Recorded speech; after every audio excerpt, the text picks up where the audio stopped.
देश ने वैक्सीनेशन के मामले में एक और रिकॉर्ड बना लिया है। देश की आधी आबादी को लग चुकी है वैक्सीन की दोनों डोज। स्वास्थ्य मंत्री मनसुख मांडविया ने खुद ट्वीट करके ये बड़ी जानकारी दी है। पीएम नरेंद्र मोदी ने वैक्सीन को लेकर देशवासियों से की अपील। कोरोना से लड़ाई को मजबूत करने के लिए इसी गति को बनाए रखना जरूरी है। ये प्रधानमंत्री नरेंद्र मोदी की तरफ से भी ताकीद की गई है। लेकिन इस बीच बड़ी राहत की बात यह कि देश की आधी आबादी फुल्ली वैक्सीनेटेड हो गई है, वैक्सीन की दोनों डोज लगवा चुकी है। डॉक्टर राजू व्यास, ये अपने आप में कितनी बड़ी राहत की बात, जब लगातार ये बातें हो रही हैं कि कोरोना का नया वेरिएंट जो है वो अपना असर दिखा रहा है, तीसरी लहर दस्तक दे सकती है, इसका खतरा भी बना हुआ है। ऐसे में आधी आबादी का फुल्ली वैक्सीनेटेड होना, ये कितनी बड़ी राहत? काफी कंफर्ट जोन में है हम लोग वैसे तो देखा जाए तो, लेकिन अभी भी हमारा एक चिंता का विषय है, वो ये है कि 50% जनता अभी भी जो है वो अनवैक्सीनेटेड है। उसमें हमारे जो जिन लोगों ने सिंगल डोज वैक्सीन लिया है, जिन्होंने अभी वैक्सीनेशन लिया ही नहीं है, जैसे कि 14 साल या उससे छोटे उम्र के जो बच्चे हैं, उनमें हमारे यहाँ वैक्सीनेशन हुआ ही नहीं है। अगर हम साउथ अफ्रीका का एक डेटा निकाल के देखेंगे जो अभी 2 दिन पहले आया है, वहां पे जितने भी एडमिशंस हुए हैं इस 4th वेव, अब साउथ अफ्रीका में इस बार 4th वेव देखने को मिल रही है, जिसमें कि ओमिक्रॉन जो है वो एक प्रीडोमिनेंट वेरिएंट है कोविड का।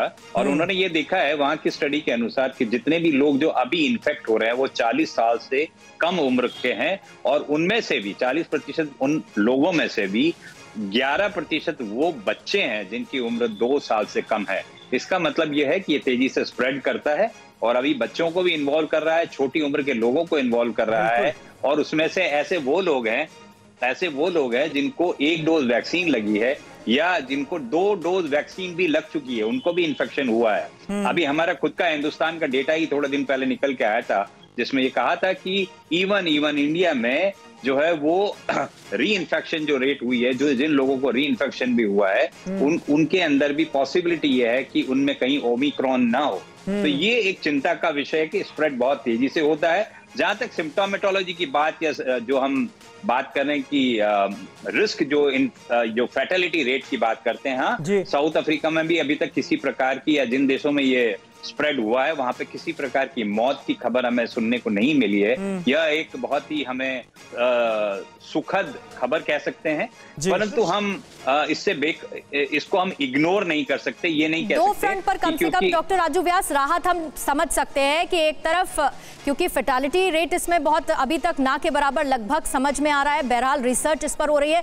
दूसरी तरफ आधी आबादी फुली वैक्सीनेटेड है, जिसकी जानकारी खुद स्वास्थ्य मंत्रालय की तरफ से दी गई है। ट्वीट करते हुए प्रधानमंत्री मोदी ने भी बधाई दी है। इसके साथ ही डॉक्टर अनिल शर्मा, ये भी अगर हम समझे, क्योंकि लगातार वैक्सीनेशन का प्रोसेस जिस तरह से हाइप पर था, लोग वैक्सीन भी ले रहे थे, उसमें एक साइकोलॉजिकल फैक्टर ये दिखा कि 1 से 3 महीने के गैप, कोविशील्ड कोवैक्सीन की मैं बात कर रही हूं, तो जिसने पहली डोज जिस वैक्सीन की ली वही डोज दूसरी भी ले रहा था। ऐसे में अब जब ओमिक्रॉन फैल रहा है तो क्या इसमें एक तरह की फ्लेक्सिबिलिटी रखी जा सकती है और कोशिश ये की जाए कि अगर सेकेंड डोज बाकी भी है तो जो फर्स्ट अवेलेबल वैक्सीन हो उसे ले लिया जाए और खुद का बचाव किया जाए?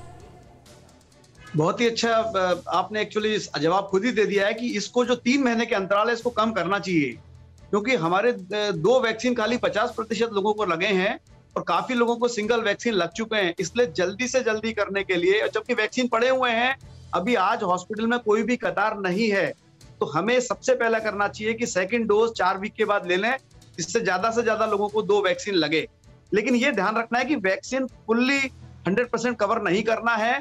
तो जो भी लोग आ रहे हैं डबल वैक्सीन भी जो फ्लाई कर रहे हैं खास तौर पे, उनको RT-PCR चेक करना ही जरूरी है, क्योंकि वैक्सीन होने के बाद भी वो स्प्रेड कर सकते हैं। काफी ज्यादा लोगों को कोविड होने ही वाला है ये नया वेरिएंट होने के कारण। हमें ये करना है कि एक साथ ज्यादा लोग नहीं आए, जिससे हमारी जो इंफ्रास्ट्रक्चर पे वो चरमरा नहीं जाए। तो धीरे, यदि उतने ही पेशेंट समझिए 300 पेशेंट है, जनवरी फरवरी मार्च 100 करके 3 महीने में आएंगे तो हम अच्छे से देख पाएंगे उनको, रादर देन 300 पेशेंट एक ही महीने। डॉक्टर अनिल शर्मा, लेकिन बच्चों को लेकर जो है चिंताएं बहुत ज्यादा हैं। कई जगहों पर देखिए स्कूल खुल चुके हैं, बच्चे स्कूल भी जा रहे हैं और माँ बाप के साथ हर जगह जा रहे हैं, और अभी तक बच्चों का वैक्सीनेशन देश में शुरू नहीं हुआ है। जहां कई मुल्कों में बच्चों का वैक्सीनेशन भी हो रहा है, बूस्टर डोज भी दी जा रही है लोगों को, हमारे यहां अभी इस स्थिति में हम नहीं पहुंचे हैं। तो ये अपने आप में कितनी बड़ी चिंता का सबब है जिस पर नजर होनी चाहिए। बिल्कुल, हमें जल्दी से जल्दी कोशिश करनी चाहिए, क्योंकि अब तो हमारे बाहर तो यूएस में तो सब जने को लग रहे हैं वैक्सीन, और काफी हमारा खुद का एक्सपीरियंस इतना डेटा है कि vaccine is very very safe. तो जितने भी वैक्सीन है हमको उत्पादन भी बढ़ाना है, और जितने अवेलेबल हैं आज की तारीख में, तो आज की तारीख में जैसा मैंने पहले ही बताया कि जितने वैक्सीन हम लगा रहे हैं उससे ज्यादा हमारे पास अवेलेबल है। रादर हमें यह चिंता हो रही है कि वैक्सीन कहीं खराब नहीं हो जाए। तो जल्दी से जल्दी सब लोगों को वैक्सीन लगाना चाहिए हमको, और बूस्टर डोज का भी जो हाई रिस्क है उनको खासतौर पे बूस्टर लगना चाहिए। यूएस में तो हर 6 महीने में बूस्टर लगा रहे हैं। लग रही है। ठीक है, तो सर यानी कि इसमें लेकिन पेरेंट्स के लिए बहरहाल बड़ी पशुपेश की स्थिति है, क्योंकि बच्चों को बैक टू लाइफ एक ट्रैक पर भी लेकर आना है, स्कूल भी धीरे धीरे खुलने लगे, अभी वैक्सीन भी नहीं हुए, ऊपर से ओमिक्रॉन वेरिएंट का खतरा भी है। अड़ी सोमवार से शुक्रवार शाम 6 बजे सिर्फ TV9 भारतवर्ष पर।